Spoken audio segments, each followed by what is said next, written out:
Welcome back to Ferris Sports Update. The Bulldog women's and men's cross-country teams are in action this season already. A big weekend this past weekend at the Bulldog Invitational, and with us, head coach Steve Picucci.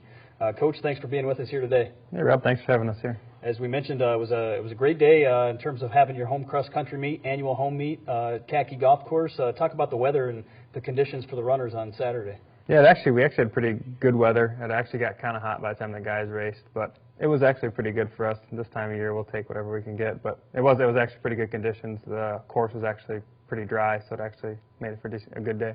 Good day for your women's team as well. We'll start on the women's side. Tina Muir, the individual champion, three-time All-American. Talk about her performance on Saturday and in really her first race of the year.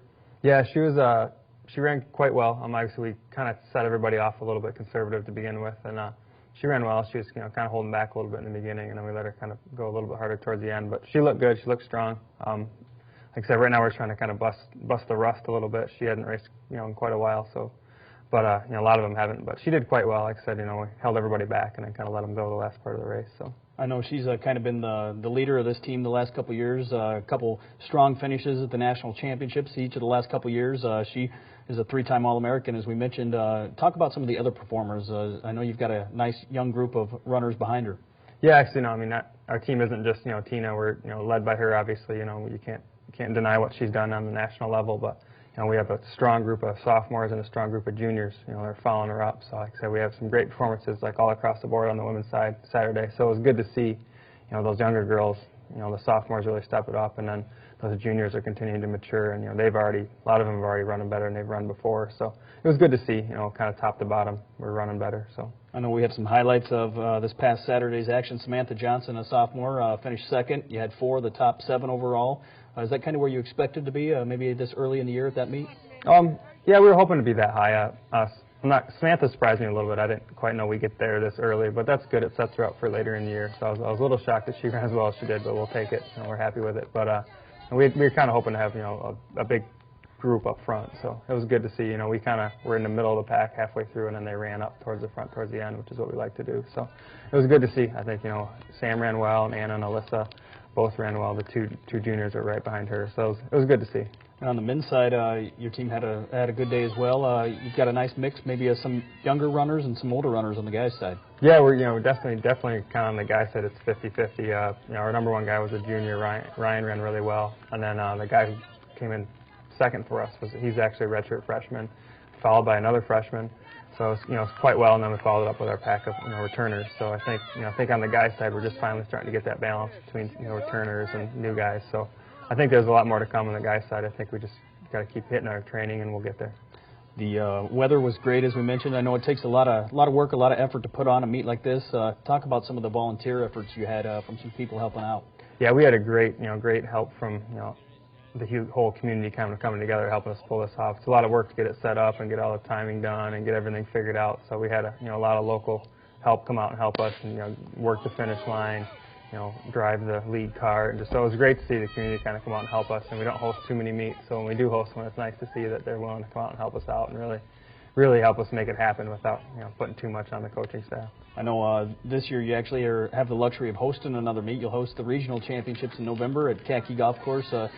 Talk about the preparation as you aim for that regional championships and maybe a chance for some teams to run this course as a preview of that meet.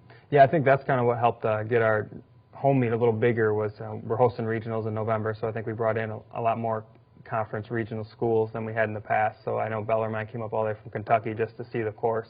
And then, we had a couple other GLIAC schools that came just pretty much to see the regional course. But it's really exciting when we get to host a regional. I mean, it's a huge meet. So another lot of work for myself and for the community to kind of help us pull that off. But it's a great opportunity to host that meet. So. And I'm sure in November, early November, for that meet, the weather's going to be a little bit different than it was this past weekend. Could be a little dicey. I think last time we hosted in 2008, we had some snow. So, but I say, we train in that stuff, so we're used to it. So. We actually kind of hope it's sloppy. Both of your teams actually have a chance to do pretty well in that regional. As you look at the preseason rankings, your women's team 7th in the country, 2nd in the region. The men's team is ranked in the region. Talk about some of the recognition they're getting on a regional and national level. It's actually really nice to see both the teams ranked in the region. Women getting some credit already. As far as my attitude on that stuff, it doesn't really mean anything. But at the same time, it's good to see them get the recognition. That means we're starting to build a program. We're starting to get respected throughout the running community. Hey, we have a good program, good solid programs on both sides. So I keep harping on them. Hey, the only one that matters is the one after the regionals and after the nationals. But it's really good to see, and I think it kind of shows that we've kind of started to build something now, and we're starting to gain some momentum and really start to kind of build a program, and helps us really kind of take the next step. You go on the road for your second meet of the year this week, going to the Michigan State Spartan Invitational. Talk a little bit about that meet and what you expect out of that. It's another kind of early season one, just kind of get some rust out and kind of work on a few things in the race. But it's a little bigger than our meet. Our meet was about 9 schools. This one should be a lot, significantly bigger than that. But still, we're taking it pretty low key, not getting real worked up for it, just trying to kind of work on a few things. But it's a good opportunity for us to race against some schools that we may normally not see. Some of the Division I schools, and then even some other D2, D3 type schools. So we're excited to go down there. We haven't been down there in a long time, so it's going to be nice to go down there and race. What are some of the other maybe big races you have on the schedule? I know obviously you're pointing towards the GLIAC and the regional championships at the end of the year, but what are some of the other big races that you're going to take part in this fall? Well, the other two that we're looking to go to is Greater Louisville Classic down in Louisville, Kentucky, which is a huge meet. It's about 300 runners in each race, so it's probably the biggest meet we'll go to all year.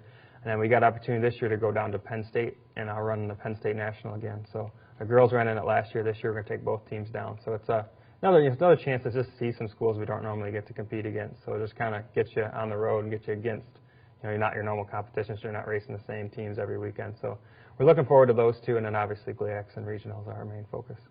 As you look at those GLIAC and regional championships at the end of the year, what are some of your goals going into those meets and some of your expectations for how you guys will do?